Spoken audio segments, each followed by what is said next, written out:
Demi Allah saya katakan, rizki tidak akan berkurang. Sifatnya diberikan sesuai dengan pas kebutuhan kita, sesuai dengan maslahat kehidupan kita. Misal, si fulan rizkinya 1 miliar, yang satu 1 triliun. Lihat sini, baik yang ini ataupun yang ini, ketika Allah berikan, itu bukan ingin menunjukkan si fulan sedikit, yang lain banyak, bukan. Tapi untuk menjelaskan kepada hambanya, walladzi qaddara fahada. Allah yang telah menetapkan semua ukuran kehidupan, yang dengan itu memberi petunjuk kepada hambanya, itu yang paling maslahat yang bisa ia gunakan. Yang ini diberikan 1 miliar, karena dengan satu bekal 1 miliar ini, itulah peluang dia lebih dekat kepada Allah subhanahu wa ta'ala. Karena dia diberikan kelebihan yang lain untuk mendekat kepada Allah, lebih dibandingkan dengan harta benda. Ada yang diberikan tenaga, memang cuma 1 miliar, sebulan didapatkannya 1 juta, kadang 500 ribu, kadang-kadang meningkat 10 juta, dia merasakan dari sisi yang tidak terduga, tapi tenaganya banyak untuk bangun tahajud, dia bisa mengalahkan nonton bola, dia bisa mengalahkan hal-hal yang lain, dia hindari begadang, dipakai tahajud, orang datang ke masjid saat adzan, ternyata yang adzan dia. Yang ini beda, tenaganya belum terarah untuk bisa memaksimalkan tahajud, puasanya belum konsisten, azan belum mampu dilakukan, maka Allah berikan peluang untuk menyusul amalan yang lainnya dengan pendekatan harta benda. Diberikanlah kemudian kelebihan dibandingkan dengan yang ini dari sisi harta materinya. Apa motivasinya?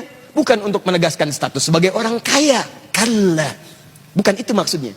Kalau cuma kaya, Allah sudah tunjukkan di masa lalu ada yang lebih kaya, namanya Qarun. Qarun saking kayanya, sampai sekarang melewati masanya, itu masih diburu peninggalan hartanya. Akhi mau kemana? Samudra Hindia. Ngapain? Cari harta Qarun. Yang dicari harta Qarun. Dan belum pernah ditemukan ada orang mencari harta selain Qarun, tidak ditemukan. Tapi Qarun salah jalan. Dia gunakan hartanya hanya untuk sekedar berbangga, dan diabadikan kisah itu dalam Al-Quran, bukan untuk menjadi kisah yang kemudian banyak dikenang dan disampaikan atau bahkan didongengkan. Allah ingin memberikan gambaran bahwa sudah pernah terjadi orang kaya sombong dan hasilnya mengecewakan. Quran surah ke-28 ayat 76 sampai dengan 77-nya. Inna Qaruna kana min qaumi Musa fabagha alaihim. Qarun itu hidup di zamannya Musa, maka dia sombong dengan anugerah Allah. Bagha ala itu sombong dengan harta. Kalau togha itu sombong dengan kedudukan. Makanya ketika Fir'aun sombong disebut togha. Idhab ila Fir'auna innahu togha, bukan bagha. Tapi Qarun disebut bagha. Inna Qaruna kana min qaumi Musa fabagha alaihim. Dalam bahasa Arab, kalau orang disematkan kalimat bagha pada dirinya, itu artinya sombong dalam hal status terkait dengan harta benda, hartawan. Kalau tagha, itu sombong dengan kedudukan. Alhamdulillah. Uniknya, dua-duanya hidup di masa yang sama. Penguasa zalim berpartner dengan pengusaha gelap. Ini. Dan hikmahnya selalu begitu. Awas, tapi yang paling menarik, dia sombong. Apa yang disombongkan? Wa inna mafatihahu latanu bil usbah.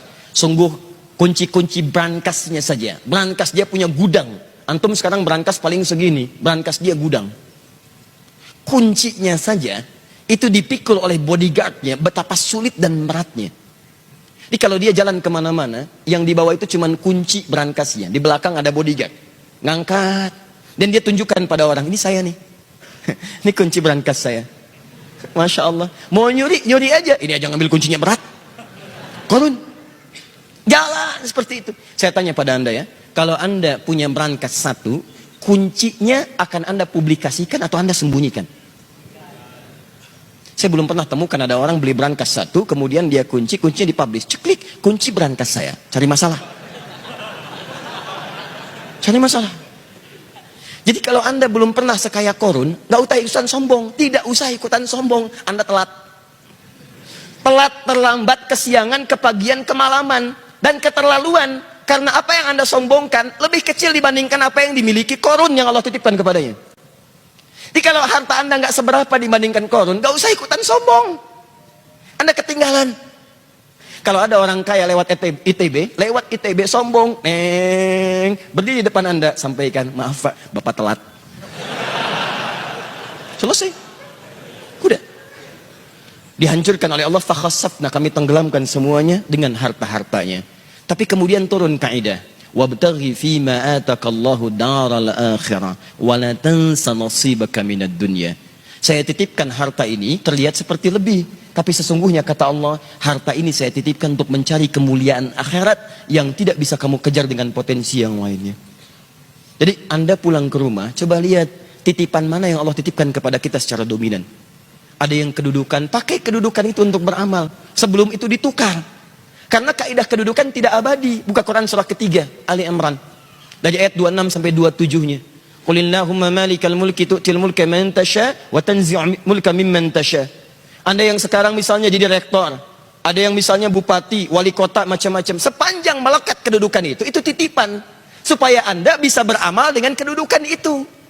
Sebab itu peluang, kalau sudah nggak ada lagi, peluang itu terhapus dari diri Anda. Mumpung Anda misalnya direktor nih, misal, buat sebuah misalnya ketetapan, tanda tangan. Bagi mahasiswa, para dosen, ya, ketika masuk waktu sholat diutamakan bagi siswa yang muslim, dosennya misalnya, ayo maksimalkan sholat berjamaah di masjid. Anda tuliskan, bubuhkan tanda tangan. Begitu ada orang-orang yang ke masjid karena melihat surat dengan tanda tangan Anda, setiap orang yang ke masjid Anda mendapatkan bagian pahalanya. Dan saya katakan kepada Anda, orang ke masjid itu bukan cuma sholat. Datang, dia berdoa. Sholat 2 rakaat ada pahalanya. Duduk i'tikaf ada pahalanya. Baca Al-Quran setiap hurufnya ada pahalanya. Dan ketika dia berangkat karena tanda tangan Anda, karena informasi dari Anda, maka berapa pahala yang Anda dapatkan dalam kehidupan di muka bumi. Jabatan selesai. Begitu selesai, Anda pensiun, selesai. Tapi ada yang abadi yang ketika Anda bawa ke hadapan Allah, itu yang Anda banggakan di hadapan Allah Subhanahu wa ta'ala.